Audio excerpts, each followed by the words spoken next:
Ассалаумағалейкум оқырмандар, каналыма қош келдіңіздер.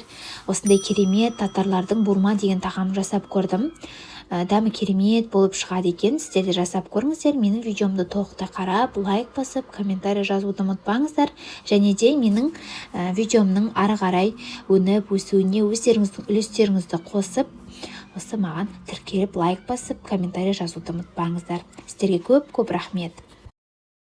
Ең алдымен қамырын жасаймыз. Ол үшін бізге су, тұз, сұйық май және де ұн қажет болады. Ең алдымен суымызды құямыз. Одан кейін тұз және де майымызды құйып, ұн салып, біркелкі қамыр болғанша илейтін боламыз. Қамырымыз дайындап болдық. Енді жарты сағатқа бетін жауып қойып қоятын боламыз. Салмасына бізге керекті заттар фарш және де жуа, картоп чөркіде өткізілген. Барлығын қосып, жақсылап дәміне қарай тұз, бұрыш, паприка қосып, жақсылап араластыратын боламыз.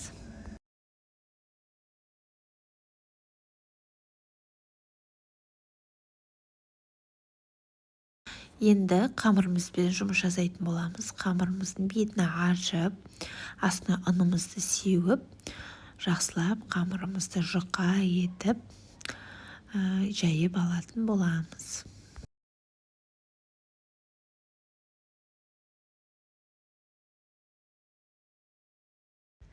Осылай жайып аламыз, бірақ қатты жұп-жұқа емес. Енді үстіне салмасын осылай қасықтың көмегімен әр жерге салып шығатын боламыз.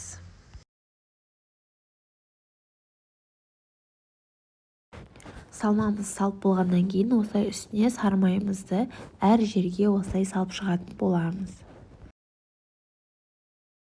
Осылай шетінен айналдырып шығамыз, орама сияқты.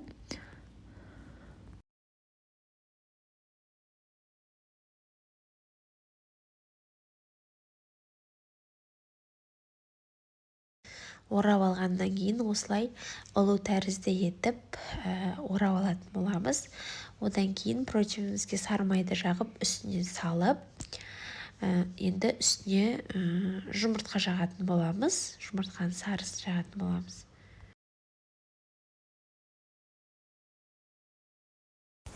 Жұмыртқамыз жағып болғаннан кейін үстіне кунжут себеміз. Одан кейін 160 градуста 30-35 минуттай пісіріп аламыз. Және де осылай пышақпен сәл кесуге ұмытпаймыз. Әр духовка әртүрлі, сондықтан өздеріңіздің духовкаларыңызға байланысты пісіресіздер. Осылай керемет болып пісіп шығады. Дәмі де супер болып шығады, жасап көріңіздер. Және де піскеннен кейін осылай үстіне сары майды жағатын боламыз.